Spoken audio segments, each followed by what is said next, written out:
வேப்பம்பூ 3 நாள் நல்லா காஞ்செடுத்து இப்போ வேப்பம்பூ போட்டு நான் பச்சடி பண்ண போகிறேன். எப்படி பண்ணுறதுன்னு பார்க்கலாம். வேப்பம்பூ பச்சடி பண்ணுறதுக்கு கொஞ்சமாக சின்ன எலுமிச்சங்காய் புளி நினச்சி வச்சுருக்கேன். ஒரு பச்சை மிளகா, அதுக்கு தகுந்த வெல்லம், வேப்பம்பூ. எப்படி பண்ணுறதுன்னு பார்க்கலாம். புளியை கரைச்சி ஊற்றி பச்சை மிளகாயை போட்டு மஞ்சப்பொடி போட்டிருக்கேன். அந்த புளிக்கு தகுந்த உப்பு இதையும் போட்டு நல்லா கொதிக்க விடணும். கொதிச்சதுக்கு அப்புறமா புளி வாசனை போனதுக்கப்புறமா வெல்லம் போட போகிறேன். புளி, உப்பு, பச்சை மிளகா, மஞ்சப்பொடி எல்லாம் நல்லா புளி வாசனை போக கொதிச்செடுத்து இப்போ வெல்லம் போட போகிறேன். வெல்லமும் சேர்ந்து நல்லா கொதிச்சதுக்கப்புறம் கொஞ்சம் நீர்க்காக இருந்தால் கூட நீங்கள் அரிசி மாவு கரைச்சி ஊற்றிக்கலாம். அதுக்கப்புறம் நான் வேப்பும்போது தாளித்து கொட்ட போகிறேன். வேப்பம்பூ பச்சடிக்கு புளி, உப்பு, வெல்லம், பச்சை மிளகா எல்லாம் போட்டு நல்லா கொதிச்சுடுத்து பாருங்க. இப்போது தண்ணியாக இருக்கிறது நான் 2 டீஸ்பூன் அரிசி மாவு கரைச்சி ஊற்றுப்பேன். அப்போ திக்னஸ் கொடுக்கும்.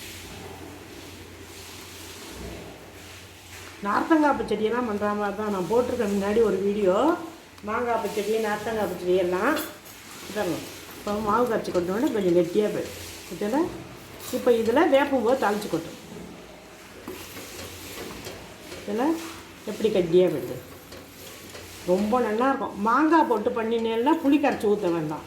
மாங்காயை ஒண்டி நெருக்கி போட்டு வெல்லம் போட்டு கொதிக்க வச்சுட்டு மாங்காய் பச்சடியிலேயே கொஞ்சம் வேப்பம்போது நெய்யில் வறுத்து போடலாம். வருஷ பருப்புக்கு நான் அப்படி தான் பண்ணுவேன். இது சாதாரணமாக வெறுநாளில் பண்ணுறதுக்கு நல்லா வத்த குழம்பு சாதம், சாம்பார் சாதம் எல்லாத்துக்கும் தொட்டுக்கலாம். அதுவும் புது வேப்பம்பூ பொரித்து போட்டேன்னா அவ்வளோ அது வாசனை சூப்பராக. இப்போ எப்படி கெட்டியாக எடுத்து பாருங்கள், அல்வா மாதிரி வந்துடும். இப்போ இதில் நெய்யில் வேப்பம்போது தாளித்து கொட்ட போகிறேன்.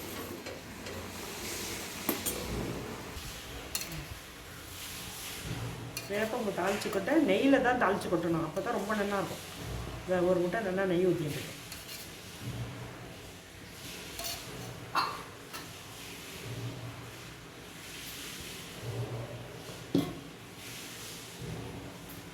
நெய் நல்லா சூடானதும் இப்போ அதில் கடுகு, உளுத்தம் பருப்பு, ஒரு வரமிளகாய்.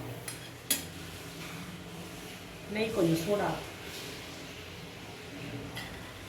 பிபி காரா, சுகர் காரா எல்லாருக்குமே ரொம்ப நல்லது. ரொம்ப நல்லா இந்த பச்சடி. கடுகு,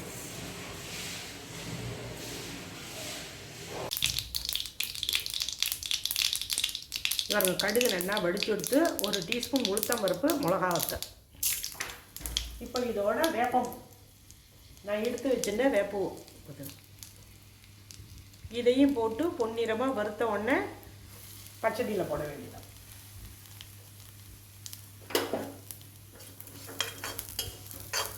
இதை தனியாக கூட நீங்கள் சாதமாக சாப்பிட்லாம்.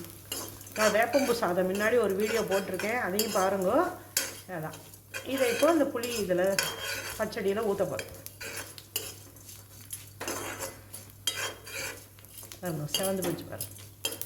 உளுத்தம் பருப்பெல்லாம் நல்லா செவந்து போச்சு.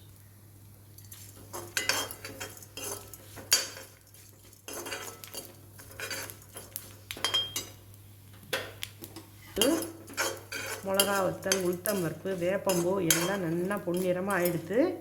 இப்போ இதை எடுத்து இந்த பச்சடியில் போட வேண்டியது. பாருங்க, நல்லா வேப்பம்பூ பொன்னிறமாக ஆகிடுத்து பச்சடியில் ஊற்றிட்டேன். அதான் இப்போ நம்ம சர்வ் பண்ண வேண்டியதான். சூப்பராக இருக்கும் இந்த பச்சடி, வேப்பம்பூ பச்சடி.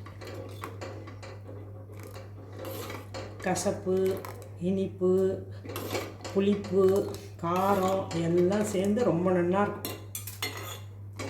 இதில்